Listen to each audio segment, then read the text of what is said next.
আসছে আগামী 13 জাতীয় সংসদ নির্বাচন, ঐতিহাসিক 12ই ফেব্রুয়ারি। ঢাকা 4 এবং 5 আসনের জামায়াতে ইসলামী বাংলাদেশের মনোনীত প্রার্থী কামাল হোসেন ভাই এবং জয়নুল আবদিন সাহেবের সমর্থনে আজ 10টায় শুরু হয়েছে জামায়াতে ইসলামীর এক নির্বাচনী জনসভা। তো জনসভায় প্রধান অতিথির বক্তব্য রাখবেন জননন্দিত নেতা, গণমানুষের নেতা, বাংলাদেশ জামায়াতে ইসলামের আমির জনাব ডক্টর শফিকুর রহমান এবং 10 দলীয় জোটের অন্য নেতৃবৃন্দ। লোকে লোক অরণ্য এই যাত্রাবাড়ি, কাজলা ব্রিজ, লাল মসজিদ সংলগ্ন এরিয়ায় এখন এই লোকে সয়লাভ হয়ে গেছে। সবাই এবার ঐক্যবদ্ধ হয়েছে দাঁড়িপাল্লাকে বিজয় করার জন্য।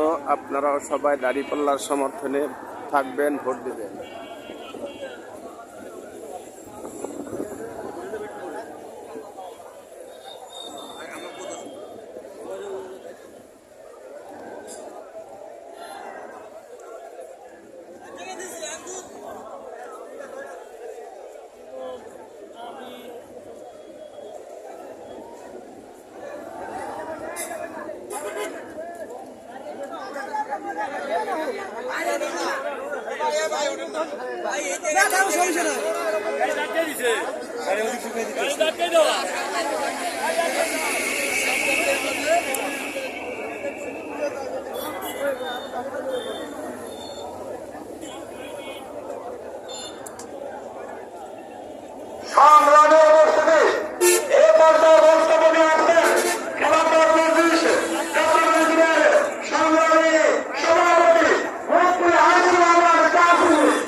আসসালামু আলাইকুম ওয়া রাহমাতুল্লাহি ওয়া বারাকাতুহু।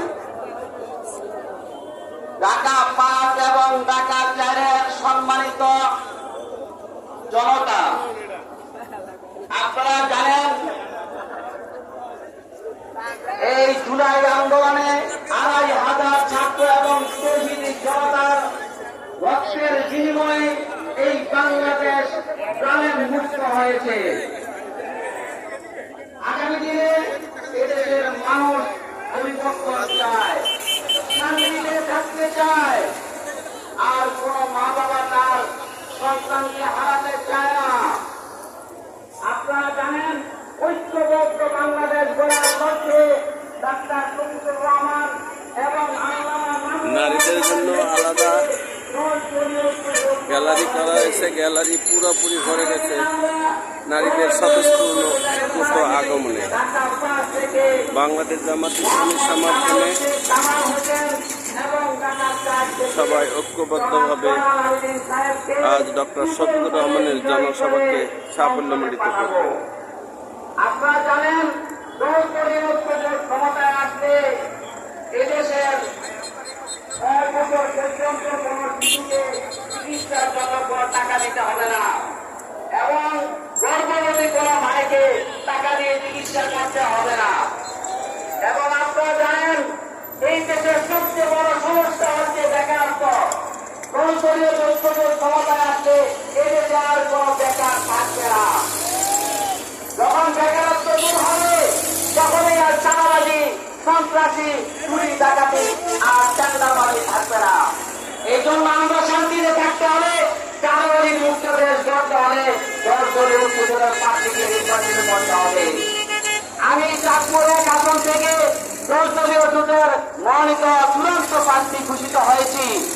আমি 10 দলীয় জোটের সিদ্ধান্তের বাইরে দিয়ে বাংলাদেশ জামায়াতে ইসলামের প্রার্থী মহব্বত আলী আসাদকে আমার